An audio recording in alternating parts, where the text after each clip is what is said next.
Karamanli, vous avez la parole. Bonjour Monsieur le Président et bonjour à tous.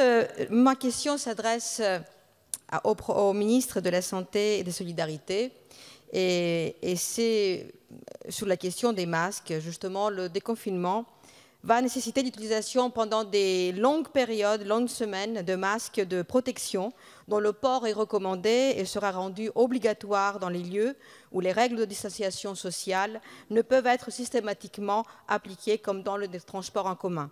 La grande distribution en vend déjà avec des interrogations sur des stocks constitués. En soi, cela pourrait être donc une bonne nouvelle, car pendant des semaines, des professionnels de santé et tous ceux en contact avec le public pendant le confinement en avaient tant cherché. Mais les inquiétudes sont fortes. Le site d'AFNOR recommande de changer de masque 3 fois par jour, au moins toutes les 4 heures, pour une personne travaillant à l'extérieur. Rapporté à un prix standard de 30 à 50 centimes d'euros, 3 changements reviendraient à faire supporter une dépense de 24 à 30 euros par personne au travail par mois.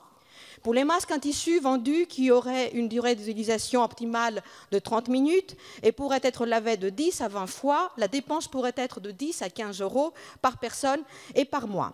Si vos enfants vont à l'école et votre conjoint travaille, vous multipliez les sommes. Il est impératif donc que quel que soit le masque, l'accès gratuit ou aidé en soit garanti aux plus modestes, fragiles par leur santé, les salariés et les professionnels. Donc ma question est simple.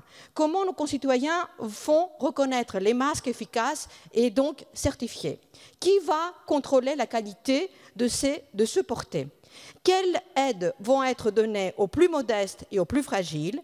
Quelles mesures, donc, Monsieur le Ministre, envisagez-vous pour garantir l'accès aux masques les moins chers ou gratuits et les plus efficaces à tous nos concitoyens? Je vous remercie. Merci, chers collègues. La parole est à Madame Agnès Pannier-Runacher, secrétaire d'État auprès du ministre de l'Économie et des Finances. Merci, Monsieur le Président, Mesdames et Messieurs les députés. Madame la députée Karamanli, merci de poser cette question parce qu'elle pose beaucoup de questions que se posent effectivement les Français. D'abord, dans quel cas je dois payer mon masque et dans quel cas il me sera fourni par d'autres circuits? Le Premier ministre l'a indiqué à l'instant, lorsque vous envoyez votre enfant à l'école et qu'il doit porter de manière obligatoire un masque, alors, jusqu'à la fin de l'année scolaire, ce masque lui sera fourni et nous sommes en train d'acheminer des masques en taille adulte et en taille enfant dans les écoles. La deuxième chose, c'est lorsque vous reprenez le travail. Lorsque vous reprenez le travail, il y a des protocoles qui sont de reprise du travail qui doivent être discutés, notamment avec les organisations syndicales, avec les représentants du personnel, et qui prévoient toutes les mesures de distanciation sociale.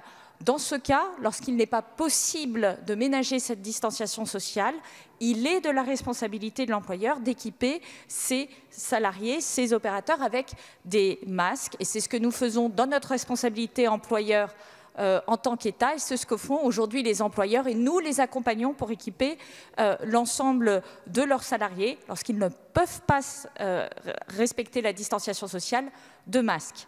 S'agissant maintenant des autres circonstances de la vie, je crois que mes collègues de la santé et le Premier ministre ont été très clairs. Tout ce qui concerne les personnels soignants et les malades est pris en charge par Santé publique France selon des protocoles très clairs, dans une filière qui est sanctuarisée et qui passe par les pharmaciens. Et là encore, c'est un système de gratuité qui est prévu. Enfin, s'agissant du grand public, nous avons mis en place une filière de masques textiles, nous avons un apport complémentaire de masques chirurgicaux avec des filtrations garanties et l'ensemble des éléments de réassurance sont sur le site du ministère de l'Économie et la Direction générale de la concurrence, de la consommation et de la répression des fraudes fera tous les contrôles. Merci.